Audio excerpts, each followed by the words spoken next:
Secara umumnya pihak berwajib seperti SPRM, Lembaga Audit Negara, Jabatan Audit, Jabatan Peguam Negara dan Lembaga Zakat Selangor telah pun sedia maklum akan isu yang dikatakan ketidakpatuhan dan perlanggaran kod etika di mana urus tadbir Kerajaan Negeri Selangor berkenaan dengan DIG ini. Namun sangat jelas apabila tidak ada satu pun tindakan yang telah diambil, no action taken, ataupun kelihatan akan diambil oleh agensi-agensi yang berwajib ini. Hal remeh sebeginilah yang sepatutnya diambil kira dan nilainya yang dianggarkan juga disebut ramai sebanyak 30 bilion kerana perkara yang kecil akan besar kesannya bila mana perkara yang tidak diingini berlaku.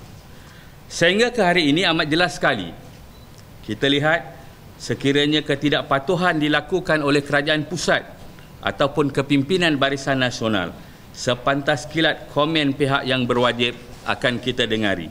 Dan setangkas itu jugalah tindakan susulan akan dihabarkan ke seluruh negara. Namun adalah sangat malang dalam isu keberkesanan ini, dalam kes DIG dan Menteri Besar ini, kita melihat tidak langsung keberkesanan daripada segi tindakan dan juga daripada segi siasatan itu. Adakah pihak berwajib juga mengamalkan konsep pilihan dalam melakukan siasatan?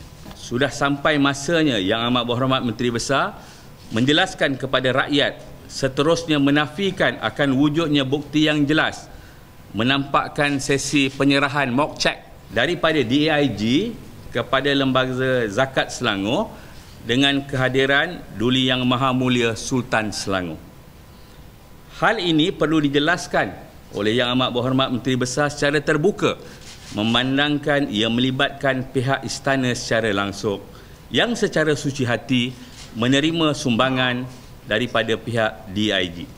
Atas sandaran ini, siasatan yang segera perlu diambil, memandangkan Menteri Besar kelab kali menyatakan DIG masih belum beroperasi. Sehubungan dengan itu, kami mendesak pihak berwajib meneruskan siasatan, memberikan maklum balas dengan kadar segera untuk mengurangkan keresahan dan kebimbangan rakyat.